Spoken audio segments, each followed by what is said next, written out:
6월 7일 성령 강림 후 제1주 주일을 위한 말씀 나눔을 시작하겠습니다.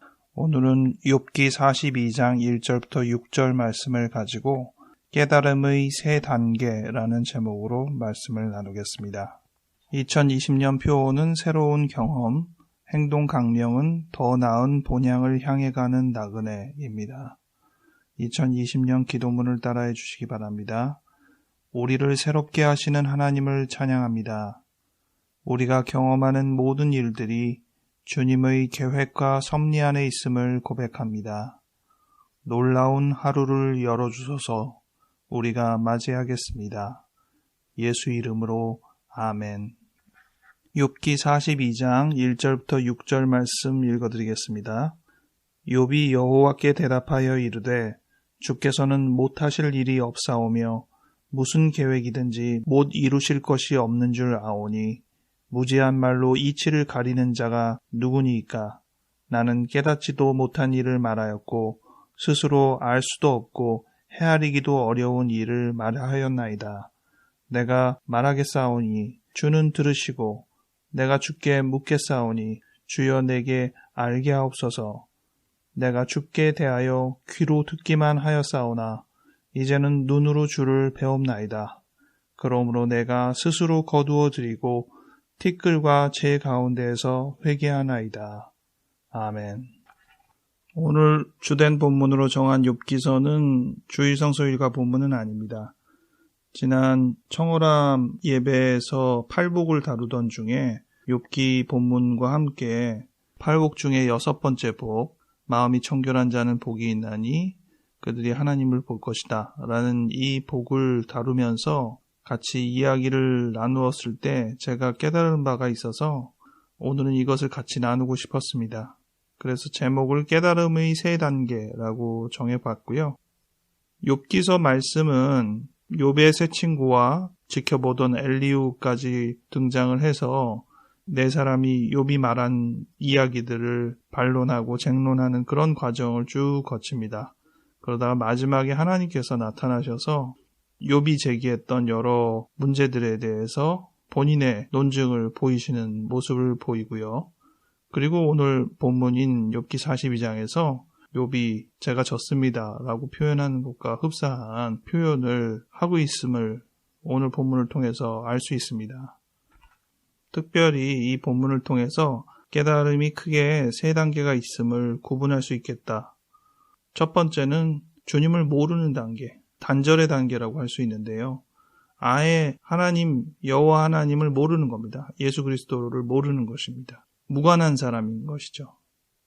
두 번째 단계에서는 주님을 인식하는 단계가 됩니다. 주님을 듣는 단계라는 표현을 썼는데 이 욥기서에서 보면 내가 그전까지는 주님을 듣기만 하였사오나 이제는 주님을 눈으로 봅니다라는 표현이 나오거든요. 주님을 모르던 단계에서는 넘어섰는데 아직 보지는 못한 단계, 듣는 단계라는 표현을 쓰기도 하고 인식 단계라고 이름을 지어보기도 했습니다. 최소한 주님을 모르다가 아는 그러한 사람이 됐다는 것은 거듭났다라는 것을 의미합니다. 인간이 육신으로 인해서 한번 태어났지만 그가 하나님의 사람으로 하나님을 알아보는 사람으로 다시 태어났다라는 의미에서 거듭났다라는 표현을 감히 쓸 수 있겠습니다. 그런데 본문을 묵상하다가 우리의 신앙의 깊이라고 말할 수도 있을 보는 단계에 대한 생각을 하게 됐습니다. 욥도 그런 경험을 한 것을 이 본문에서 보여주고 있고요. 그래서 이 단계를 보는 단계라고 표현했고 첫 만남의 단계 내지는 교류의 단계라는 표현을 써보았습니다. 이 첫 만남이라는 용어는 집단치료에서 인카운터라는 용어를 번역을 첫 만남으로 하는데 두 인격이 온 인격을 통해서 만나는 그런 만남이라고 보시면 되겠습니다.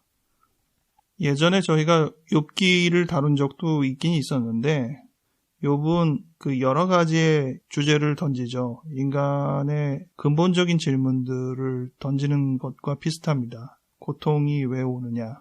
나는 분명히 결백하다. 이렇게 고통을 받을 입장이 아니다. 나는 이 점에 대해서 주님께 스스로 변호를 해야겠다. 이렇게 욥이 나서는 것에 대해서 결국 세 친구도 그렇고 엘리후도 그렇고 네가 뭔데, 네가 뭔가 원인이 있으니까 벌을 받는 것이지, 뭐 이러한 변론을 계속 보이는 내용들로 가득 차 있습니다.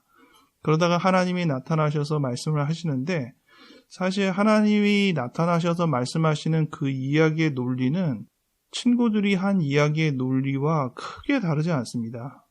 이 하나님이 지금 표현하는 것들이 과연 그 세 친구나 엘리후가 한 표현에 비해서 확연히 정말 내가 잘못 생각했구나, 이런 것들을 깨닫게 할 만한 그러한 논리성이 있는 표현이었나 라고 할 땐 저는 그렇게 생각되지는 않았습니다. 조금 의미를 부여한다면 정말 우리가 생각하는 수준 이상의 것들, 우리야 뭐 사소하게 인간관계 안에서 아웅다웅하는 그런 고민을 하지만, 하나님은 뭐 이 우주의 체계와 뭐 그러한 굉장히 그 원대하고 방대하고 또 우리가 감히 생각할 수 없는 그런 영역들을 계속 통치하시고 주관하시고 이러한 부분들에 있다라는 것을 알게 되는 그러한 내용으로 하나님의 발언이 포함되어 있습니다. 그런 동영상도 여러분들 보신 적이 있으실 텐데, 인간 한 사람이 클로즈업 돼 있다가 점점 그게 크게 땅에서 그저 작은 존재에 불과하고, 근데 그게 더 커지면 이제는 그건 보이지도 않고 지구가 이렇게 하나가 보일 정도가 되는데, 더 원대하게 보면은 우주에서 정말 작은 점에 불과한 것이고, 그렇게 이제 크게 원대하게 이렇게 시야를 넓히는 그런 동영상이 있거든요. 그런 걸 볼 때에도 정말 우리가 너무 사소한 것에 매여서 아웅다웅하는구나 이런 생각을 하게는 되는데, 그게 하나님 앞에서 그동안 자기가 변론했던 것들이 다 필요 없고 다 내 잘못이고 할 정도의 모든 것이 다 이해되는 데는 약간 한계가 있어요. 지난주 성경 나눔 속에서 어느 정도는 동의하게 된 것은, 이것은 논리의 문제가 아니다, 하나님을 만났다라는 것에 대한 문제다라는 생각을 했습니다. 우리가 하나님을 만나면 그가 뭐 그런 어떤 원대한 본인의 어떤 섭리나 이런 것을 설명해서가 아니래도 그분의 어미하심과 자비하심과 위대하심과 이러한 모든 실존 자체에서 우리가 정말 보잘것없고 내가 이야기하는 것들이 빈약하다, 내 입장의 논리에 의해서만 말했을 뿐이다라고 인정이 될 거라는 생각은 들어요. 그게 만남이죠. 그동안에 구구절절 이렇게 얘기하는 그런 것으로 풀릴 수 없었던 근본적인 문제를 한순간에 녹아내리게 하는 결정적인 그러한 만남이라고 볼 수 있습니다.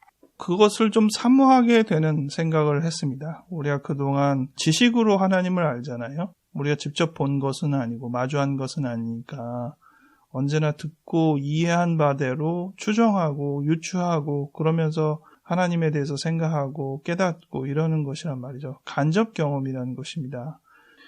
이 부분에서 조금 더 우리에게 직접적인 경험이 세워진다면 그동안의 많은 논리와 논증과 고민들이 그 경험 속에서 잘 버무러지고 정리될 것입니다. 신앙을 이야기하는 단계에서도 그런 표현을 쓰죠. 거듭난 단계, 하나님의 양자가 된 단계, 뭐 이런 표현도 쓰지만 그 다음 단계가 성화, 성도의 견인, 영화, 뭐 이런 단계의 입장을 표현하거든요. 그러니까 조금씩 더 성숙해 간다라는 그 신앙의 여정을 다 이야기합니다. 지금 이야기하고 있는 하나님을 듣는 단계, 하나님의 그림자를 가지고 우리가 생활하는 단계라고 치면 하나님을 보는 단계, 하나님을 직접 마주하는 그러한 단계까지 우리가 경험하게 될 때 비교하기 어려울 정도로 격차가 큰 그런 결정적인 경험이라는 생각이 듭니다. 그런데 또 생각해보면 하나님을 모르던 단계에서 하나님을 아는 단계로 되긴 했지만 아직 보지는 못하는 단계였다가 마저 하나님을 만나고 보는 단계까지 이르는 것이 이게 순차적인 어떤 단계냐 레벨이냐라고 생각할 때는 처음에는 그랬을 것 같아요. 그런데 점차적으로는 그것이 하나의 레벨이라는 표현보다는 위상이라는 표현, 포지션이라는 표현이 좀 더 걸맞겠다. 무슨 말이냐면 상위 단계에 가면 하위 단계는 지나가는 그런 입장이라는 게 아니라 늘 이 세 가지가 같이 반복된다는 것이죠. 하나님을 보는 위상에 있다가 그 포지션에 있다가도 한순간 우리가 하나님을 모르고 간과하고 지나치는 상태에 있다가 또 하나님을 알기는 하지만 보지는 못하는 그런 상태에 있다. 이런 식으로 계속 이 새 위상을 넘나들면서 왔다 갔다 한다라는 그런 과정이라고 느껴집니다. 하나님을 듣는 단계와 보는 단계는 어떠한 차이가 생길까? 우리의 일상에서 하나님을 듣기만 하다가 보는 수준이 될 때 어떻게 깨달을 수 있을까? 한 세 가지의 생각을 하게 되는데, 첫 번째는 지난 청홀함 예배 때도 얘기됐던 윤동주의 서시와 같은, 어떤 사람들은 훨씬 더 큰 인식을 갖고 있다. 다른 사람들은 발견하지 못하는 그런 부분들을 발견해내는 그런 사람들은 하나님을 듣는 단계의 수준을 넘어서서 보는 단계에 도달하는 사람이다. 이런 생각을 하게 됩니다. 윤동주의 서시와 상당히 비슷하게 느껴질 수 있는 것이 시편 8편입니다. 이번 주 주일 성서 일과 중에 하나입니다. 시편 8편 읽어드리겠습니다. 여호와 우리 주여, 주의 이름이 온 땅에 어찌 그리 아름다운지요. 주의 영광이 하늘을 덮었나이다. 주의 대적으로 말미암아 어린아이들과 젖먹이들의 입으로 권능을 세우시며 이는 원수들과 보복자들을 잠잠하게 하려 하심이니이다. 주의 손가락으로 만드신 주의 하늘과 주께서 베풀어 주신 달과 별들을 내가 보오니 사람이 무엇이기에 주께서 그를 생각하시며 인자가 무엇이기에 주께서 그를 돌보시나이까. 그를 하나님보다 조금 못하게 하시고 영화와 존귀로 관을 씌우셨나이다. 주의 손으로 만드신 것을 다스리게 하시고 만물을 그의 발 아래에 두셨으니 곧 모든 소와 양과 들짐승이며 공중의 새와 바다의 물고기와 바닷길에 다니는 것이니이다. 여호와 우리 주여, 주의 이름이 온 땅에 어찌 그리 아름다운지요. 아멘. 이 다윗의 시에서도 여호와 하나님을 찬양하며 우리 인간에 대해서, 자연에 대해서, 생명체에 대해서 생각해 보게 되는 놀라운 시상을 담고 있습니다. 이러한 정도의 표현을 할 수 있다는 것은 하나님을 본 사람이 있구나, 이거를 확인할 수 있는 부분이 아닐까. 제가 전에도 언급한 우화 한 가지 다시 소개해드리면, 어떤 영성 공동체에서 지도자가 한 제자를 특별히 많이 사랑을 했습니다. 근데 그 제자는 사실 약간 어눌하고 뭔가 좀 부족해 보이는 그런 사람이었습니다. 그래서 다른 제자들은 별로 좋아하지 않았습니다. 괜히 저 사람에게 지도자의 어떤 권위를 물려줄까봐 약간 걱정하기도 하고 그랬었습니다. 이걸 느낀 그 스승이 하루는 모든 제자를 모아놓고 이야기를 합니다. 오늘 내가 한 가지 과제를 줄 테니 이 과제를 수행해 오거라. 내가 이 과제를 어떻게 수행했는지에 따라서 내 업을 이을 사람을 결정하는 데 참고하겠다. 이런 얘기를 한 겁니다. 그 과제는 무엇이냐? 아무도 보지 않는 곳에서 지금 너희 앞에 있는 그 새 장에 있는 새를 죽여서 가져와라. 가장 빨리 오는 사람이 누구인지를 확인하겠다. 뭐 이렇게 이제 얘기를 한 겁니다. 각 제자들이 뭐 어디든 구석진데 다 찾아가서 새를 죽여서 이제 가져오는 그 과정이 계속 벌어졌는데, 밤늦게까지 스승이 사랑하는 제자는 오지 않은 거예요. 마지막으로 그 제자가 도착을 했는데 이 제자는 새를 죽이지 못했습니다. 그래서 이제 모든 다른 제자들이 저 봐라, 이제야말로 저 제자의 본색이 드러나는구나 라고 비웃고 속으로 그런 과정을 거치고 있었는데, 이제 이 스승이 그 제자에게 물었죠. 너는 왜 내가 시키는 대로 이 새를 아무도 보지 않는 곳에서 죽이지 못했느냐라고 했더니 제자가 하는 말이, 제가 정말 여러 군데를 백방으로 다니면서 이 새를 죽이려고 했는데 어디에 가도 다 신께서 보고 계시다는 것을 느꼈기 때문에 아무도 보지 않는 곳에서 죽일 수 있는 곳이 한 군데도 없었습니다. 그래서 결국은 실패하고 이 자리에 왔습니다. 이렇게 얘기를 하는 거죠. 그 이야기를 듣고 모든 제자들이 스승이 저 제자를 특별히 더 위하고 사랑하는지 깨닫게 되었다. 이런 우화입니다.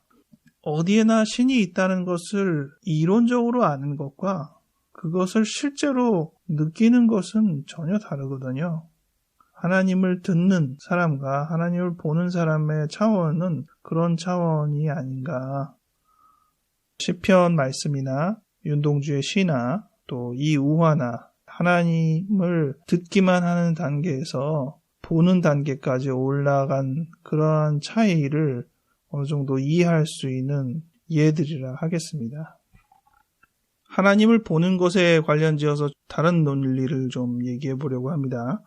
지금 성령 강림 후 제1주를 맞이했는데 지금을 성령의 시대라고 하잖아요. 그런 맥락에서 볼 때 하나님을 듣고 보는 입장에서 성령의 시대가 어떤 의미를 보여주나라는 점에 있어서 오늘 이야기했던 깨달음의 3단계와 연결해서 고민해 보면 좋겠습니다. 이를 위해서는 한 가지 비유를 좀 드리고 싶습니다.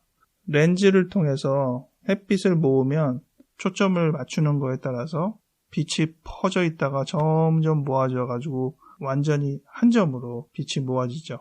그러다 공간 이동을 하면 점점 더 확산되는, 그림으로 치자면 이렇게 X표를 그려서 좌우로 살펴볼 때 중간 지점까지 왔을 때는 이제 빛이 이렇게 딱 한 점에 보이다가 또 더 이어가면 빛이 흐트러지는, 포커싱 한다고 그러죠. 렌즈에 초점을 맞출 때도 보면 정확하게 초점이 맞는 어떤 부위보다 전이나 후에는 항상 초점이 흐려지는 그런 경향을 보이잖아요. 우리의 역사를 살펴볼 때 과거의 역사는 하나님의 실체가 그렇게 막연한 상태였다가 최종적으로 한 점으로 모이는 아주 명료한 그 상태가 예수 그리스도의 세계라고 볼 수 있습니다.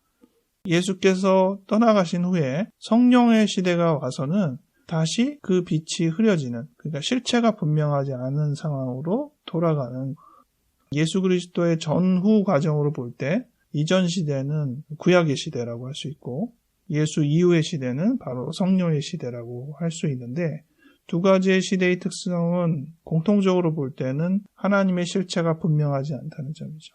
하지만 두 상태는 분명히 다릅니다.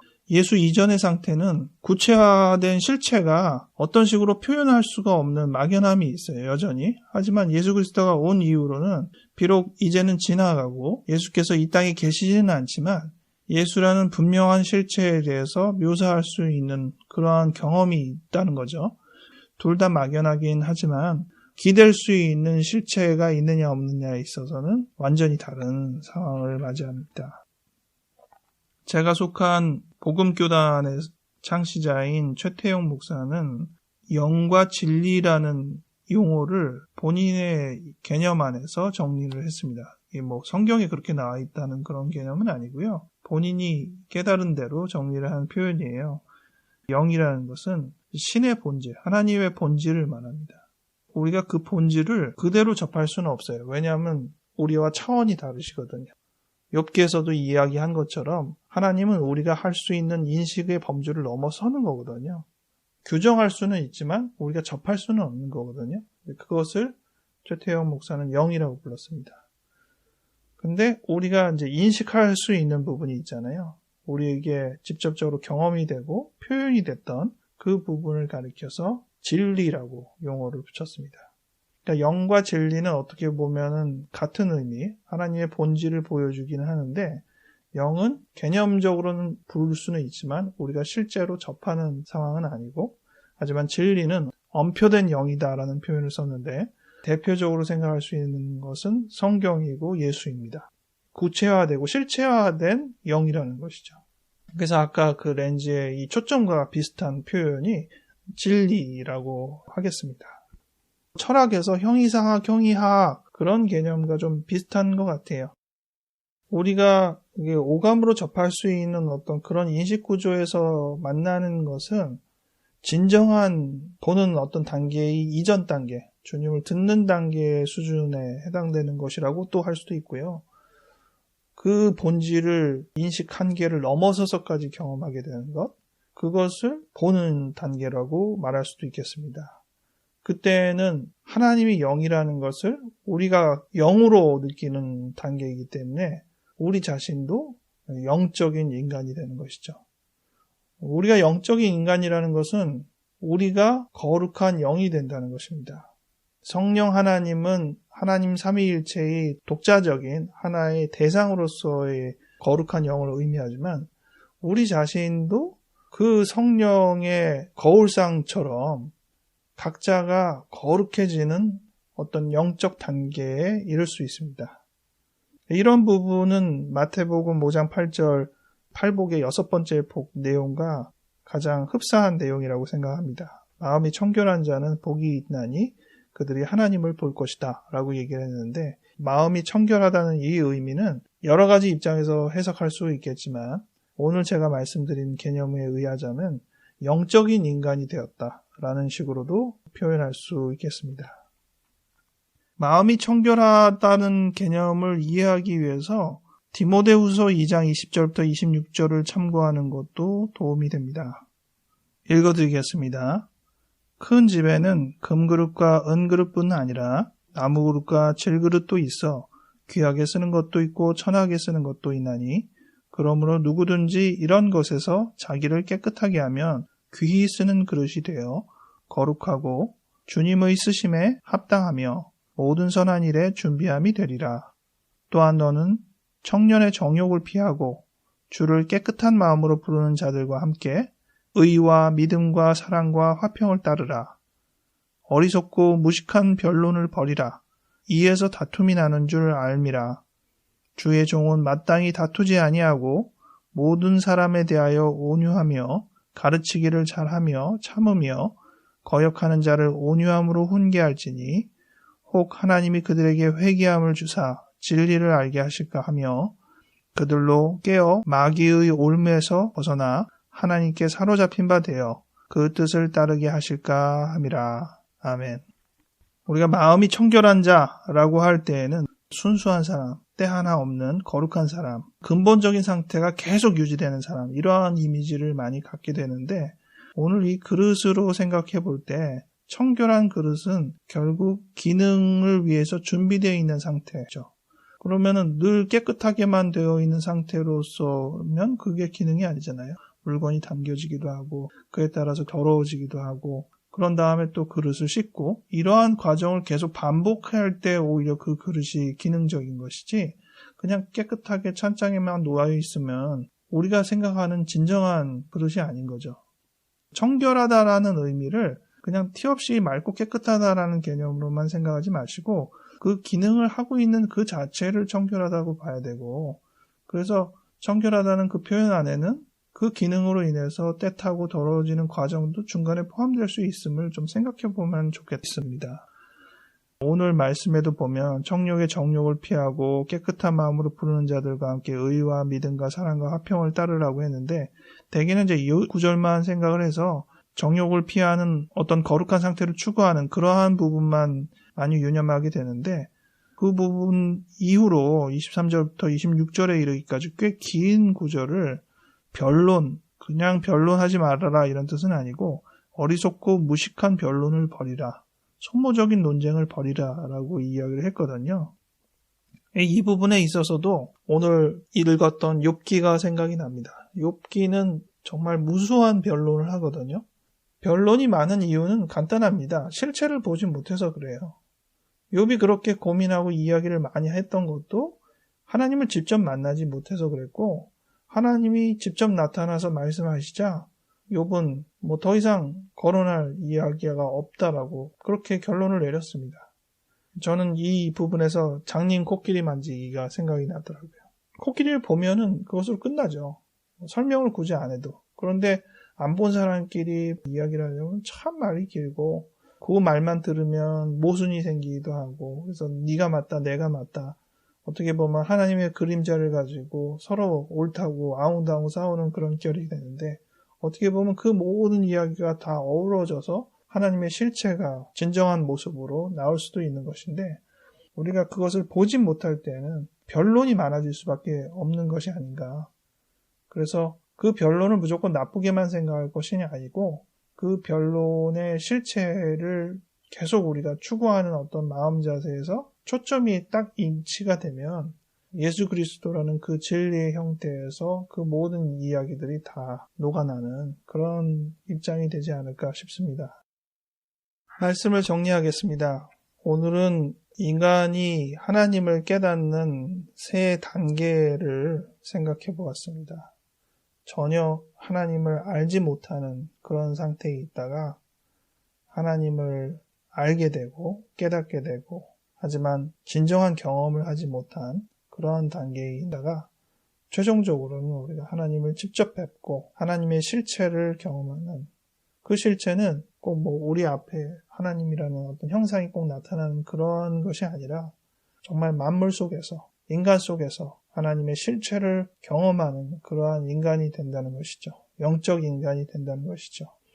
그런데 이 1, 2, 3단계가 무조건 계단으로만 형성되는 것은 아니고 포지션, 위상으로 항상 왔다 갔다 할 수밖에 없는 우리의 존재라는 것도 인정하게 됩니다. 우리가 예수님을 충분히 안다고 할 때에도 예수님을 놓치고 그저 지나치는 상황이 부지기수로 많이 일어나고요. 또 예수님을 관념으로만 이해하게 되고 그림자만 붙잡을 때도 있고, 우리가 갖고 있는 삶의 현장에서 오히려 하나님의 실체를 더 직시하고 직면하는 그런 상황도 있다고 생각을 합니다. 이 모든 것들이 계속 이렇게 옮겨가면서 우리가 성장해가는 것으로 생각합니다. 오늘 이 내용을 통해서 우리는 지금 어떠한 그 신앙의 깨달음의 그 위상들을 계속 이동해가고 있는지 돌아보면 좋겠습니다. 그리고 지금 우리는 성령의 시대를 살고 있잖아요. 예수 그리스도의 형상이 하나님의 형상임을 분명히 드러난 이후에 현실에서는 하나님의 형상이 흐려져 있는 이 성령의 시대를 살고 있습니다. 이 시대 속에서 우리가 하나님을 또 어떻게 생각하고 어떻게 만나야 할지에 대해서도 같이 고민해보는 그런 시간이 되기 바랍니다. 기도하겠습니다. 하나님, 우리가 지금 하나님을 모르는 상황 속에서 놓여 있는지, 알지만 아직 보지 못하는 상태에 놓여 있는지, 또 주님을 똑똑히 보는 상태에 놓여 있는지 생각해 보게 도와주시옵소서. 이 모든 과정을 오가며 신앙이 좀 더 성숙되기를 바랍니다. 우리는 이 과정을 통해서 거룩한 영적 존재가 되기를 기대합니다. 우리를 성숙시켜 주셔서 성화의 과정 속에서 주님을 더욱더 깊이 만나고 이해하고 알아가는 그러한 삶이 되게 도와주시옵소서. 감사드렸고 예수 이름으로 아멘.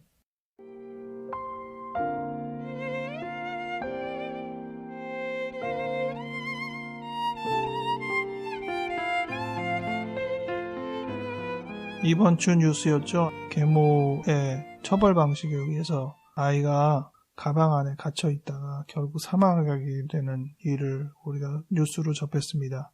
정말 인간이 어떻게 그럴 수 있을까? 하나님이 이런 인간을 사랑하실 수 있나? 여기서 희망을 보실 수 있나? 우린 또 거기서 어떤 희망을 볼 수 있나? 이런 생각을 하게 됐던 그런 뉴스였죠. 그런데 외국에 아동학대에 관련된 뉴스가 같이 또 올라왔습니다. 8세인가 9세 만으로 그 정도니까 우리로 말하면 초등학교 저학년 연령대인데, 그 나이에서 가사도우미를 하는 경우가 불법이긴 하지만 비일비재로 일어난 것을 언급했고, 그 중에 한 아이가 주인의 새를 관리를 잘못한 것으로 인해서 맞아서 사망하게 된 안타까운 뉴스를 접했습니다. 우리가 인권이라고 생각할 때 약자에 대한 기본적인 감성이라는 게 있는데, 그것이 인간으로서의 도리인 것이고, 또 생각해보면 영적 존재로서의 마음의 울림이라고 생각을 하게 되는데, 우리가 그것을 잃어버린다는 것은 인간이기를 포기한다는 것 아니겠습니까? 우리가 인간으로서 어떤 모습을 지녀야 하나 더 고민하는 그런 한 주가 되었습니다. 어떻게 해나가야 되는지를 더 깊이 생각하고 기도하고 준비하는 그런 과정이 필요합니다.